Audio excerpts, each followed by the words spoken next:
La siguiente guía didáctica trata sobre educación artística. En ella vamos a conocer los conceptos básicos de educación plástica, como son los colores primarios, los colores secundarios, los terciarios, complementarios y adyacentes. También, al igual que esos colores, vamos a conocer el lenguaje gráfico como el punto y sus diferentes formas, la línea y su clasificación, la textura, el plano, el color y la luz. Para profundizar un poco más en obras de arte aprenderemos a cómo analizarlas, cómo se representa la forma, la línea y el color y la textura, qué es lo que se representa, cuándo se realiza y posteriormente realizaremos una valoración personal. Más de una vez nos hemos encontrado delante de un cuadro y no hemos sabido cómo analizarlo. Una parte de la obra se comprende de forma espontánea, según el gusto de cada uno, pero también hay que realizar un análisis de los elementos formales. Para poder saber lo que tienes que mirar en un cuadro, vamos a analizar las hilanderas de Velázquez. Atento a estos 5 pasos.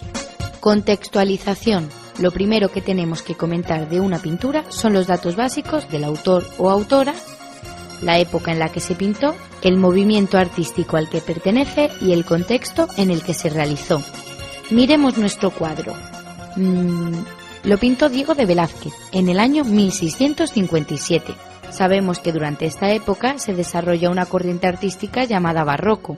Además, en ese momento, Velázquez era el pintor de cámara del rey Felipe IV, aunque esta obra es uno de los pocos encargos privados que realizó el pintor, en esta ocasión para Pedro de Arce, organizador de las jornadas de caza del rey. Técnica. Será lo siguiente que comentemos dentro de nuestro cuadro. ¿Qué es la técnica? Son los materiales con los que el artista pintó su obra. Puede ser óleo, gouache, pastel, tinta. ¿Con qué técnica pintaron las hilanderas? Velázquez utilizó el óleo para su composición. Soporte. ¿Y dónde está pintada esa obra? Puede ser en tabla, en lienzo, en muro.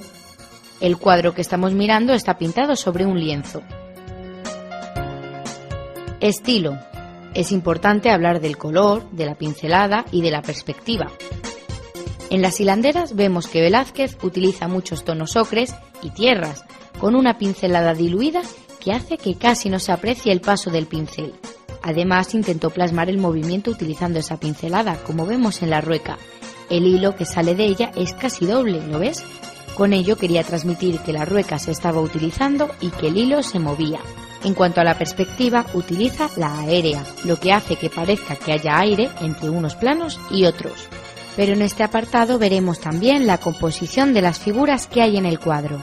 En nuestro caso vemos que hay 2 planos diferenciados. Nos centramos en el más alejado para empezar a hablar de los elementos. Vemos a un personaje central, una mujer, que se encuentra de cara iluminada por la luz que sale de la parte izquierda del cuadro, a la que rodean otras mujeres. Tras ella vemos un tapiz.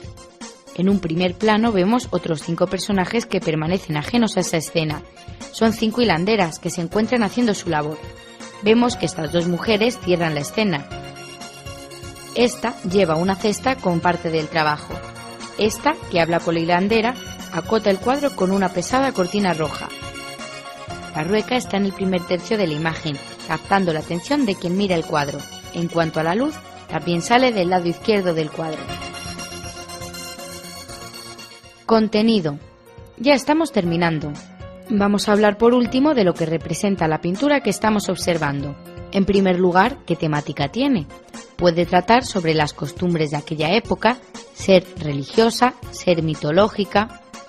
Puede también ser política y servir para engrandecer y hacer propaganda de una época determinada. También hablaremos del género, ya que puede ser mágico, religioso, civil o de paisaje. Pero las cosas no son siempre como parecen, como vemos en el cuadro de Velázquez. A primera vista sería un tema costumbrista, ¿no? Representaría una escena de trabajo en un taller de tapices, pero no. Velázquez pintó una historia mitológica, la fábula de Aracne.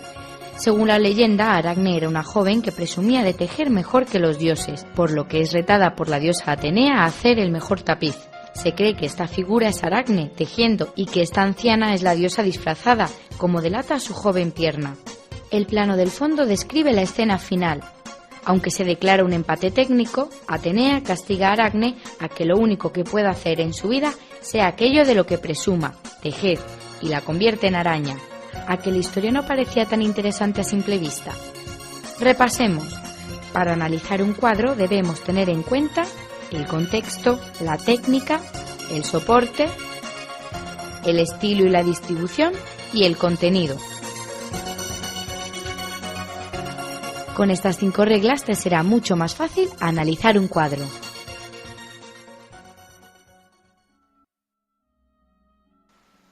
Con esta guía didáctica pretendo conseguir que los alumnos muestren un interés por el arte, por la educación plástica y para que poco a poco conozcan pinturas, esculturas y muchas de las obras famosas de las que hay en el mundo. Espero que os guste esta guía.